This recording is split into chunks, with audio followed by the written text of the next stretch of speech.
Hey, welcome back to the Men Who Cry podcast. Thank you guys again for listening. On today's episode, we'll be talking about WNBA drama, what's happening in baseball season. Football is just around the corner on the six-pack edition of the show. It would mean so much if you guys like, subscribe, and review to the Men Who Cry podcast. We'll be talking about the ends of summer. Yes, these are now the dog days of summer. I am recording this on July 29th, 2026, watching the Mets lose because that is what they do. And that is part of summer.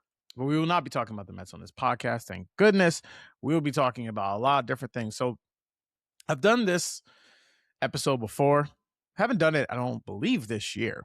This is officially the first dead spot, I would say, in the sports calendar. It was extended this year just because of the World Cup. So we were able to talk a lot more sports throughout the rest of the summer just because we had just an incredible amount of World Cup coverage to actually get through.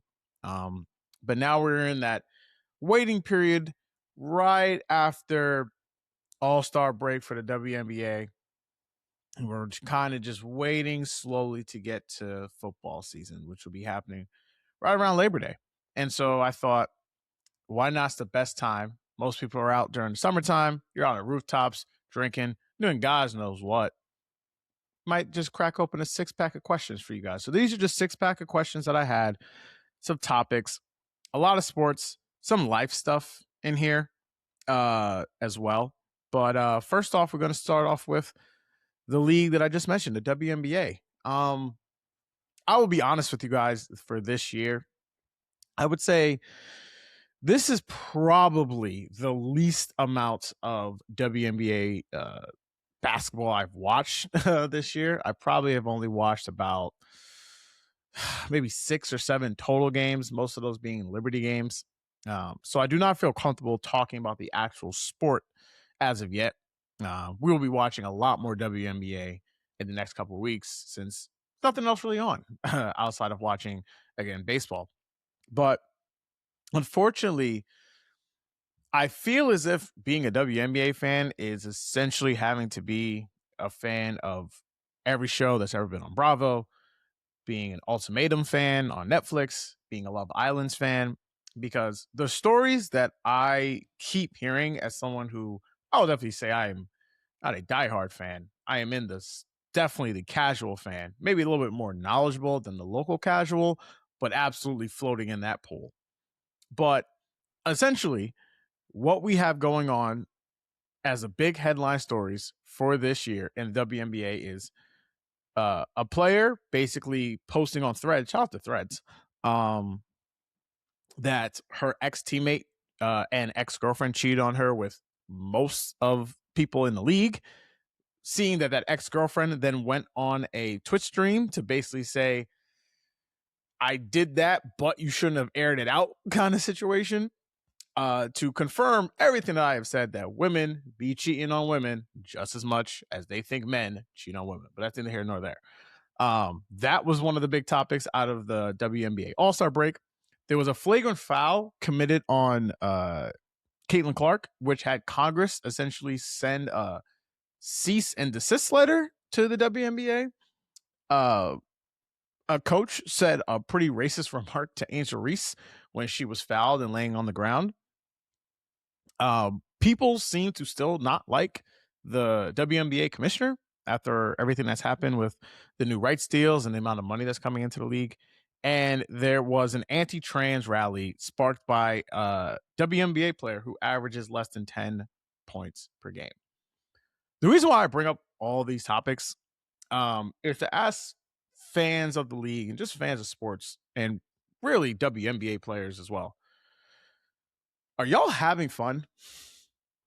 Like I'm being as genuine as I can. Is anyone here having fun? I'm not having fun. As someone who wants to get more involved in the WNBA, who wants to watch more games, I would like to just talk about the basketball. This was kind of one of my main reasons why I had to get rid of ESPN, or I really stopped watching a lot of the shows on ESPN, was because it wasn't really about the sport anymore. Football, I think, is in its own space where I don't know whether it's the violence. I don't know if it's because the NFL rather just has such a tight grip on the conversations that are had in media regarding their sport. But mostly of the sports we either don't talk about, consistently, whether it's, baseball or football, but basketball in men and women's seems to only truly drive conversation off of tweets, off of posts, off of nonsense. And it's getting almost to the point of being exhausting. Um, there are a lot of really fun stories happening in the WNBA that have nothing to do with anything that I listed. But if I talked about them, most people who sit here and watch, I don't believe are diehard WNBA fans, wouldn't have any idea what I'm talking about. And it's one of the main reasons why I just think this league has almost a cap on it, in the sense of I don't exactly know if they want to be taken seriously. It's not that these kind of things don't happen in other sports like the NBA, NFL, baseball. I mean, shit, there was a fight between, I can't remember, this was years ago, between Bryce Harper in his dugout, when he was on the Nationals. Like, fights happen, cheating allegations, like all these things happen in other sports. The issue with the WNBA is that they just become the main story, right? It is no longer a side story. It is the main story. I mean, we have had 3 different NBA players arrested because they were potentially throwing games.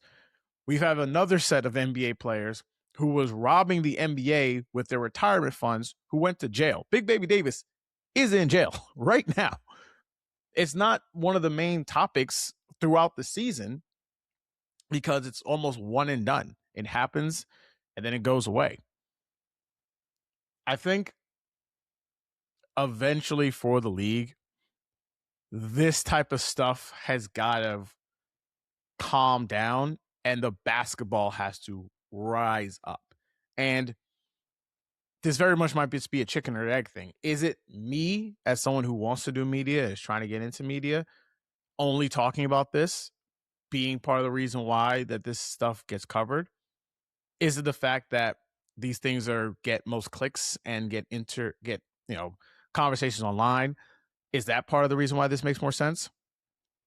Is it the fact that we as a society, especially the time that the WNBA plays, just get distracted by things? I just mentioned the amount of things that happened this summer specifically, and the fact that I've said this before on this pod, the WNBA just always is going to have an attention problem because every summer there's just going to be something happening that is going to make it that they need to stand out from a lot of other things, whether it's just people naturally not paying attention to things during the summertime, people going outside, some type of football event that's going to be taking place, Olympics. Like, they just are competing with our attention so much. And I don't think any of these storylines helps them.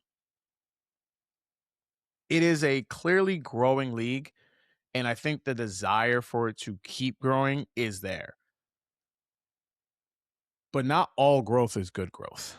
And you want to be able to grow to scale and have the things most important to your sport be the most important thing to the sport.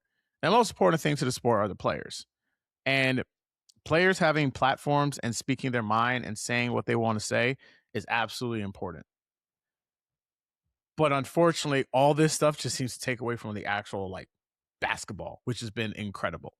And that's the part where I'm just kind of not exactly sure how long this league is going to be going this way if they have to continuously try and put out these PR fires every couple of weeks. Sliding over to the MNBA, specifically with just one conference, with the news that LeBron is now going to the 76ers, I've just kind of been fascinated by how the East is going to be next season. This is going to be the most competitive Eastern Conference I can remember. Like, I don't remember the Eastern Conference having this many good teams in it in a really, really, really, really, really long time. Just to note, one of these teams that I'm about to list is not making the playoffs. We either have the Boston Celtics, who have made the playoffs for, I can't even remember how long it's been since they missed the actual playoffs. The New York Knicks just won the championship. 76ers just got LeBron James and Jaylen Brown. Toronto Raptors, pending a RICO charge, will be getting Kawhi Leonard on their team. Cleveland Cavaliers 2 years ago had the best record in the league. Last season went to the Eastern Conference Finals. Detroit Pistons last year had the best record in the NBA.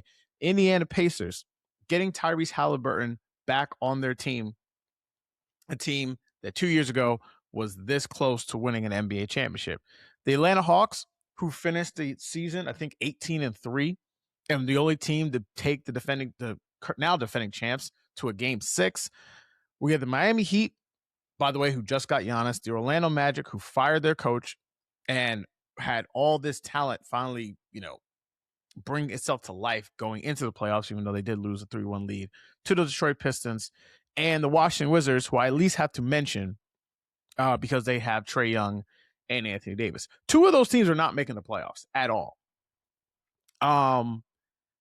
And it's fascinating to sit here and figure out why that the East just got so good. It's not the fact of why they got so good, but the fact that they made a lot of these moves. I think they saw the Knicks win the championship and say, we can do that. And I think that this is going to be an Eastern Conference where there are going to be teams in the play-in that I think are going to win 50 games. Like, I'm very serious. I'll look up the last time all the teams that made the playoffs won 50 games. The last time I can remember it was the year the Pelicans were the 8th seed and they won 50 games. It was one of the years where Anthony Davis obviously was on the team. I believe that was the year they lost to Golden State in 2015. It might be 2015. I'm going to check it out right now. Okay. So the last time we've had all playoff teams win 50 games was the 2009-2010 NBA season, actually. So my mistake by saying it was the Pelicans having 50 wins. So we had the Lakers, who had 57 wins. They were the number 1 seed, followed by the Dallas Mavericks at 55, Phoenix Suns at 54, Denver Nuggets at 53, Utah Jazz also with 53 wins. And then we had the 6th, the 7th, and the 8th seed, Portland Trail Blazers, San Antonio Spurs, and Oklahoma City Thunder all win 50 games in order to make the playoffs. It's insane because if you look at it, the Golden State Warriors, who finished 9th, finished with 48 wins, and they completely did not make the playoffs. We've had a time before where we had one team miss the playoffs who had 50 wins. That was the Denver Nuggets in 2007, 2008. He did not make the postseason, but it is I think we're going to have a conference like that for the Eastern Conference this year. The teams that I think are just going to be bad, I only think that we're going to have 3 truly awful teams. I think the Nets are going to be terrible. I think that the Milwaukee Bucks are going to be terrible. And I think that the Chicago Bulls, while fun Bulls, are going to be terrible. And I think what you're going to have is that the Hornets and the Wizards are going to be fighting it out to try and get the 10 seed. And I think everyone else is going to be smack dab in the playoffs. And I would not be shocked if there is a team that wins 50 games who ends up in the play-in and for some reason, somehow, is in a 9-10 game down 7 points with 5 minutes to go on the road, being like, holy shit, are we really about to miss the playoffs right now? And especially because a lot of these teams made major acquisitions for this season. So I'm really excited. We are so many more months before we even get to training camp for basketball. But this has been one of the most exciting off seasons for a conference that I can remember. A real arms race. And obviously we'll get more into it when we get closer to basketball season. But I just need to talk really quick about how the depth of this conference is and how many teams I do think actually have a chance to win the conference and potentially win the NBA championship in 2027. Sliding on over to one of our favorite loves on this pod and a favorite love of America, that's baseball. Baseball is happening literally in the background of us all the time. I'm literally watching baseball as we speak right now because it is just a background sport, but it will be coming squarely to the front of the room very soon because we have the postseason on the way. This podcast will be coming out before the MLB trade deadline, so none of the trades will be happening by the time this comes out. I'm not anticipating there to be any major moves per se. I think Skubal will probably be the one guy, Terry Skubal on the Detroit Tigers, who will be moved. But I don't think that there'll be any hitters moved at this deadline.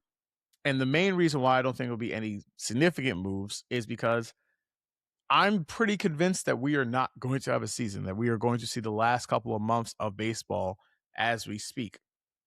The latest reporting from this is that the owners and the players are extremely far apart.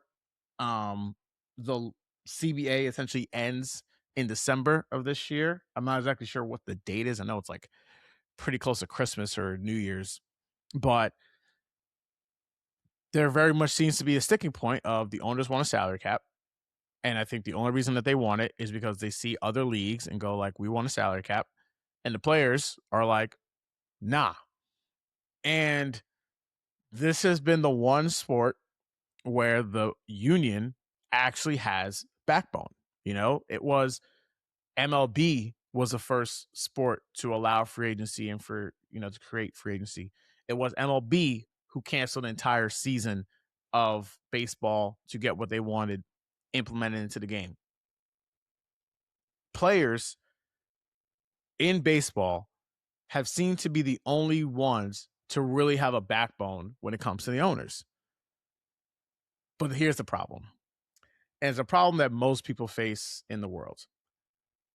Everything I always say is to scale. It doesn't matter if you make $100,000 a year, $100 million a year. That doesn't necessarily mean you're good at money. And people have debts, and people spend their money in varying different ways. And as we saw in the NBA, where guys who had $100 million contracts who were doing prop bet gambling, I do not trust that every single one of these MLB players is good with their money. Meaning, how long can these owners bleed the players dry? Because just because you make $5 million a year doesn't mean you live a $5 million lifestyle per year. And so when you have these kind of money issues, can the players hold out long enough to not get a salary cap? I'm going to go with a big old no on that. I'm pretty convinced we will have some form of a salary cap implemented in the game just because the owners want it. Now, how will that look? I think is going to be very complicated. You have some teams who are spending out of the wazoo with money, the Dodgers, the Mets, the Yankees, teams like that. And then you got teams who are allegedly rubbing pennies together to pay for their roster, the Tampa Bay Rays, for example. I don't think having a hard cap immediately whenever the season starts again, whether this is 2027, 2028, whenever this gets set up, I don't believe that that's actually going to be smart thing to do. I think what the owners will have to do, or what I think the players will agree to, is a phasing in of the cap. So the cap might be implemented in year one, but the penalties maybe they won't kick in until 2030, right? You'll at least give teams time to adjust to the new rules and for the penalties to not be as hard. So if teams need to cut salary to be able to do so, if teams need to make major trades, they'll be able to have this time to be able to do this before actually having all the issues come in from a cap affect their team. That's at least the way that I would do it. But from a fan perspective, this is just going to fucking suck because this is going to bleed into the season.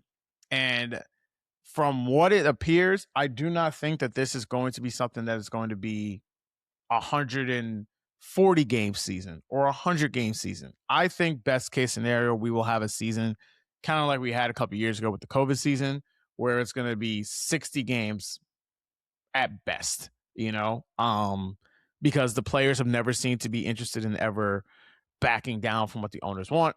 But I think this is the one time I can really, really, really believe that the owners have the leverage in this situation. And we'll see how far the players want to push it. But at the end of the day, the teams that get screwed the most, or the people that get screwed the most, are the fans. Because the one thing that I always loved about baseball, and I think the one thing that I think most people can agree upon with baseball, is it's something to do. The amount of people that I know who don't like sports at all, right? Can't stand sports, don't watch, don't care, that have been to baseball games is astounding. I would challenge anyone to go ahead and ask their friends, someone who literally can't tell you the difference between a baseball and a basketball and a hockey puck. What's the last sporting event you went to? And I guarantee you they went to a baseball game. And the reason why they went to a baseball game is because baseball is set in the perfect time of the year. It's in the summer. People are outside. It can be really cheap to do, and you can get drunk and not really watch what's going on. There's not too many other things that I can imagine people doing that hit all of those things that I just mentioned. And that's why it's going to be such a gut punch when people realize that, oh, it's June 23rd. This is the time where I'm gearing up to watch, Red Sox Yankees, and they're still negotiating over this fucking salary cap. It's just going to piss people off. And people will come back because fans are suckers and we always come back. But it's just going to be a bitch to try and sit there and convince us that, millionaires versus billionaires is going to be a whole conversation that we need to care about for, better parts of next year. All right. Going to take a quick break and come back with the last 3-pack to talk to you guys about for the summer.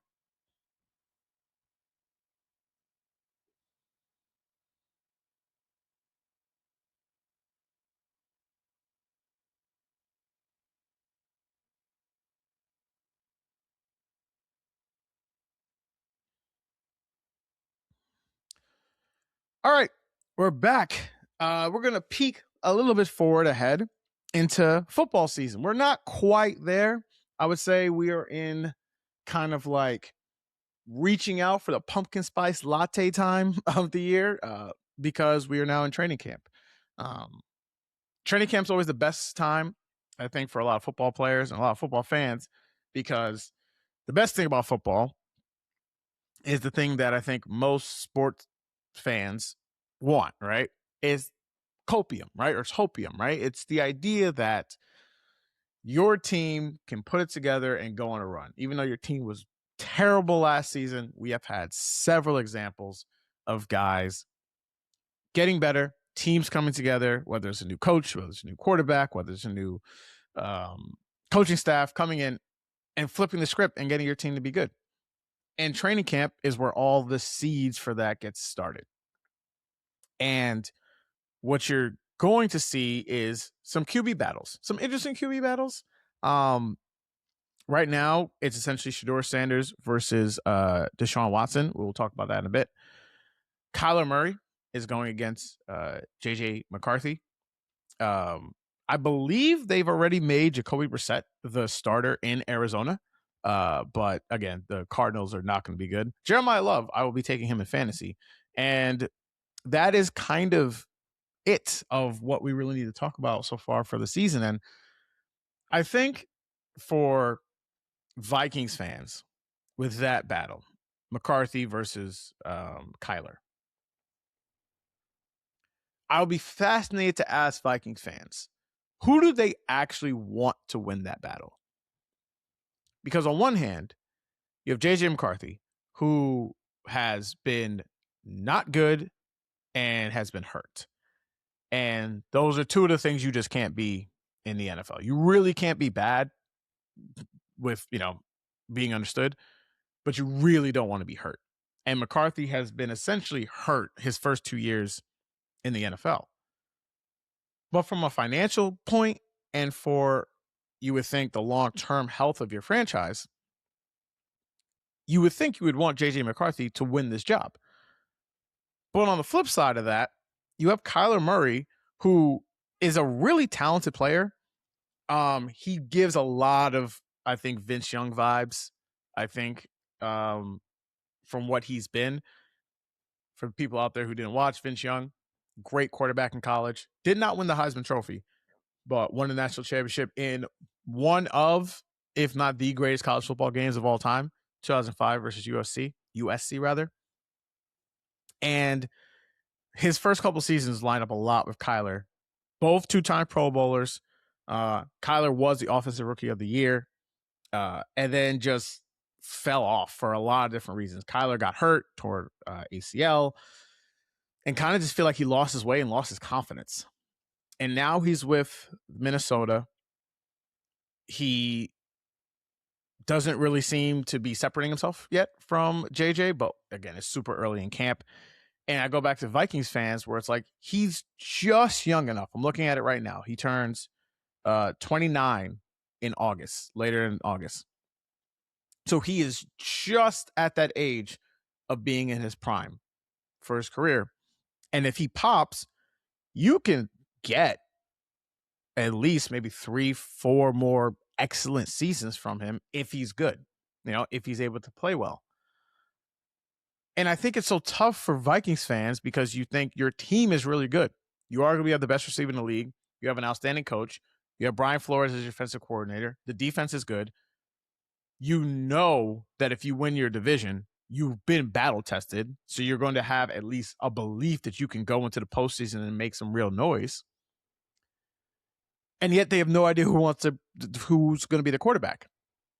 I think that the NFC North, and I don't think this is a bold opinion, is going to be must watch as far as every inter-game matchup, because one of these teams is going to finish last.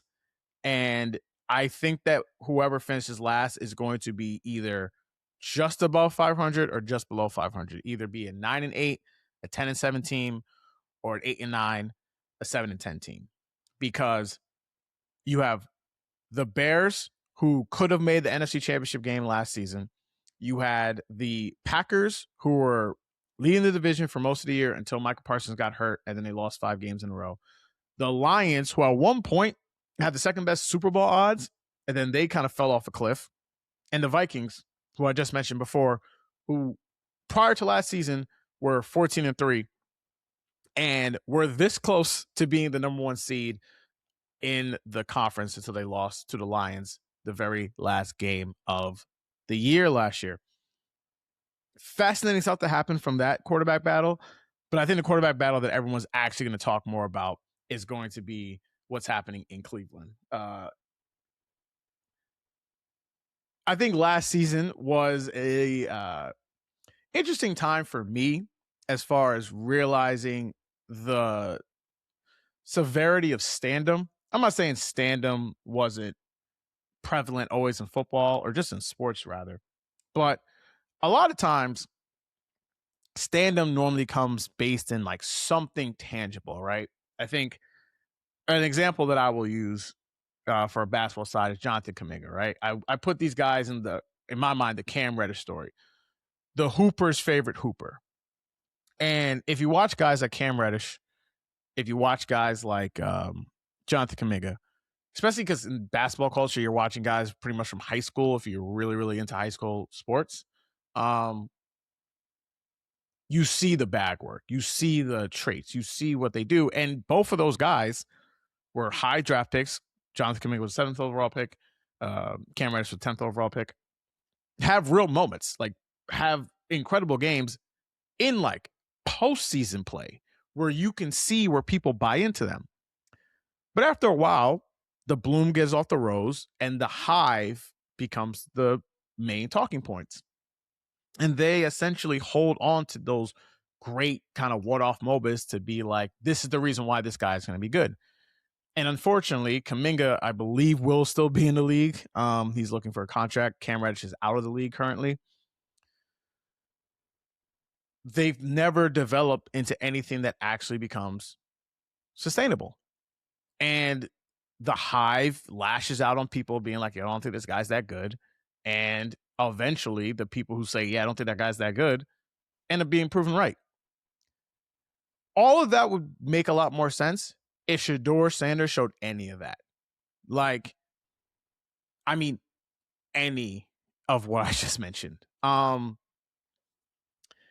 If he does not win this quarterback battle, he's more than likely never going to play another game. Well, let me rephrase that.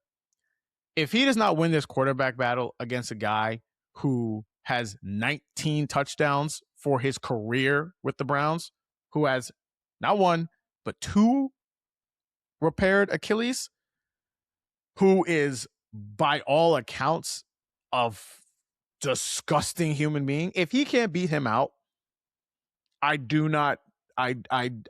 think his time in the NFL will be short. He has to beat his guy out. And I think that's both on Cleveland's part and on Shedeur's part, because one, there's no incentive for Cleveland for either of these guys. This is a whole new coaching staff bringing in. Cleveland has a lot of first-round picks coming up in this draft, and if they're in position, whether it's their own pick or being able to use some of the picks that they have to trade up, they can go get a quarterback next season very easily.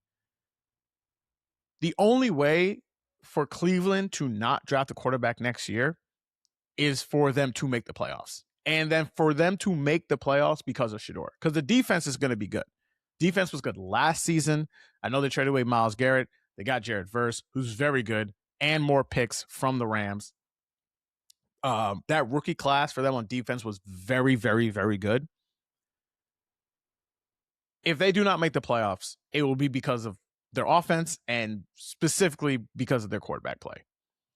And this, I believe, is Shedeur's real opportunity and also his last opportunity, because he was a 5th round pick. 5th round picks get cut like nothing, right? None of his money is probably going to be guaranteed, or even if any of it is guaranteed, it's so negligible, it doesn't even matter. It is going to be on him and him alone to get this team to be good. Not a lot of people are going to believe in the Browns. I sure as hell do not believe in the Browns. But him having to essentially eke out a spot against Deshaun, I think is going to be bad for everyone involved. And Deshaun is not a guy who's going to get you to go anywhere, right? Like, there's no upside with him. He's on the worst contract, I believe, ever given out in sports history. When you combine, they had to trade for him and to give him a fully guaranteed contract. The worst transaction ever done, ever. This is Shedeur's position to lose. And we'll see if he's able to rise to the occasion and be able to take the job from Deshaun. But it has to also be said that he did not, and I mean did not, have a good rookie campaign. And for everyone who wants to blame the old coach, they want to blame politics, none of that's going to be there for him right now. This is his opportunity to go back and to get his starting job and frankly save his NFL career for what it's worth, even though it's only his 2nd year in the league. All right, moving on to outside sports talk, because this is always, I think, one of the most interesting times of the year is August. Now, depending on where you live, August can get hot, like triple digits heat wave hot. Living in New York, we've only had one heat wave this year. Thank goodness. It's honestly mostly rained this summer. And we had, I guess, our yearly tradition of hazardous air to deal with. But it's still time for you to enjoy whatever the moments are that I just talked about with summer, because it is one of the few times where it feels like things slow down enough, just enough to get you to go outside, do the things you really want to do, be with the type of people you want to be with, the rooftop bars, watching the sports, late night walks when it's not, a torrential downpour outside or hazardous smoke, like I mentioned. And it's just been a great year, great summer, I think, so far. I already mentioned a lot of this stuff on 2 podcasts ago, but it's one of the favorite things that I think is about summer is the amount of different things you can do, including going to things like the movies and having that happen. A couple of the movies that I want to talk a little bit about on here. Uh, Obviously, oddly, 2 of them, one with Odyssey and one with Obsession. 2 totally different movies. I'll start with Obsession because that movie came out much earlier. I think when you have the ability to create something that you think is outstanding, long lasting, and makes a point, they're oddly subtle, I think. I remember hearing about this movie word of mouth. I did not see any ads for this movie. My friend just told me to go watch it, and I watched it on, I'm pretty sure I watched it on Memorial Day or maybe Memorial Day weekend. And the amount of layers that I think that movie has, I think is incredible. The actress who is the main actress in the movie, people are already talking about her potentially being the Oscar favorite for next year in 2027. I am not good with those type of odds, so I won't speak too much on that. But I think talking about the overall premise of something that I think everyone here has done, everyone here will continue to do in their life, and that's date.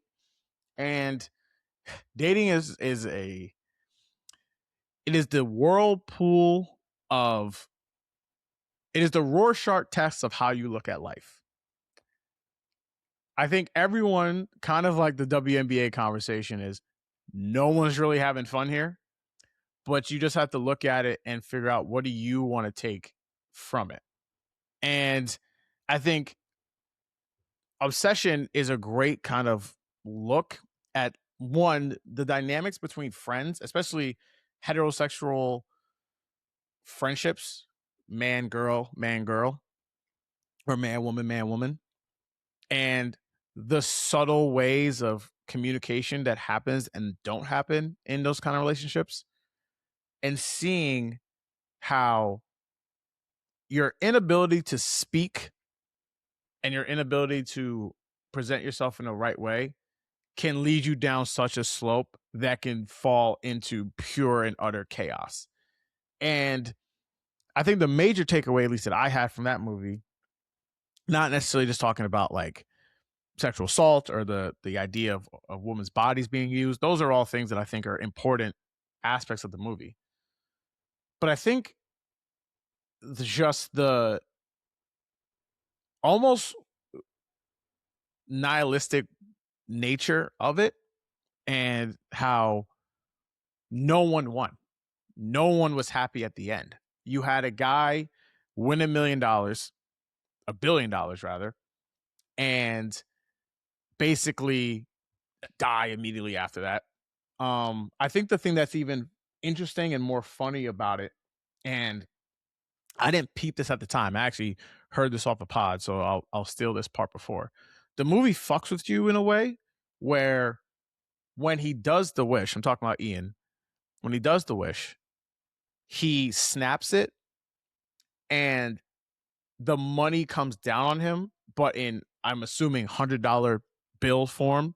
But the way I say it is that it's usable, right? It's going to fill up his whole house, right? But it's usable. He can take that money and use it, versus a stack of the money falling on him, instantly killing him, right? Like, it's so interesting how that works out. And if you remember, Bear goes on Reddit and tries to see different reviews, and how essentially is what it is. Like, it is how you take it. And that essentially is meaning of life, right? Like, there is necessarily not good or bad things that happen to your life. It's just life. And how you use these properties is how you go about it. But he's dead. Sarah gets into the college she finally wants to get into, and then gets completely murked at that point. And then Bear essentially has control over his girlfriend in this entire movie and using her body and her the entire time. Doesn't get any of the stuff that he wants, has his cat, eats his cat, and ends up dead at the end of it. But the person who has it the worst is the main character. And her ability to show her face, her ability to process everything that's happening, her acting skills is incredible. And she's just left there, right? She's disfigured. She did stuff to her face. She got the tattoos to match Sarah, the girl that liked Bear. And she wakes up, and now her life's over as well because she's gonna go to jail for it. The entire thing is so fascinating and so beautifully done that it almost hits you in a way of like, oh, you weren't even expecting a horror movie to be able to do all that. So that's one of the main kind of movies on takeaway. And then sliding over, I think The Odyssey does the same way in the complete opposite, right? This is a much larger film, really bombastic in terms of its name of the actors and actresses that's in this movie. I mean, these are some of the most famous people in Hollywood that are in this movie, right? Massive budget, big, not necessarily big as far as a movie like Oppenheimer or I would say Dark Knight, where there's a lot of bombs and explosions. It's big in the sense of weather and the sea being a real main character of this movie. And I think for anyone who's read The Odyssey, I think, like, I read it when I was in high school, and that was probably one of my favorite high school books. It is a masterclass of detailing the journey of someone and making the story from old text into very current life and showing how this relates to your everyday point. One of my favorite parts of the movie, spoiler alert, skip ahead if you haven't seen this movie, is when Charlize Theron, Cersei, is talking to Matt Damon, Ulysses, Ulysses. I'll use Ulysses, sorry. Odysseus, rather. If you know, you know. They're talking, and he eventually is realizing that he was on this island for 7 years, right? And how he was talking about, like, she was telling him, like, your heart or your mind never really forgot, and you kept getting these pieces and you wanted to get back home and all that stuff. And the most striking things for me of that movie is her point of, you have to let go. You have to give yourself to Poseidon, essentially, the god of the sea. You have to give yourself to Poseidon. And that is such a great metaphor of just life in itself. Of, there's so many things that you can't control. There's so many things that we can't control in life. And you kind of just got to give in and live it, There's, like I said, there's nothing good or bad that happens to you. It's just life. And if you're able to give into it and let it ride you out, that is kind of how it's going to live life. And that is how you're going to make your way back home to ultimately do the thing that your wife asked you to do in the very beginning of the movie, which was to retire. And lastly, the last little pack that we have for you guys is kind of a little bit what we talked about before, giving into life. We have 5 more months, including next month of the year. August, September, October, November, and December. We're about to hit a real big boom with sports. Again, this is going to be, I still believe, one of the best sporting years that we have. We still have the start of the NFL season. We have the WNBA championship. We have the start of that new NBA season that we already talked about. NHL is coming back before the end of the year. We're going to have the Christmas Day games for basketball. We're going to have the Thanksgiving games for football. So much more is still going to be happening. And how do you want the rest of your year to finish, right? a lot of people can put a lot of negativity in the world, and being negative in the world is ultimately, unfortunately, one of the fastest growing industries that we have. But you don't have to buy into that. And it's on you, or it's on how you want to do things to be how you want the rest of your year to be. And if you want the rest of your year to be great, that's going to be on you. And if you don't want the rest of your year to be great, that'll be on you as well. But it's a great time to do everything that you want in your life and to maximize the ability that you have. So that is the last thing that we have on this pod. Thank you guys again for listening to the Men Who Cry podcast. Like I said before, like, subscribe, review, tell a friend to tell a friend to tell a friend to tell a friend. If you not do these things, I have to believe that you are one of the people who only watch the WNBA to hear about the lesbians having sex with each other. Okay. Thank you guys again for listening. Peace out. Talk to you guys later.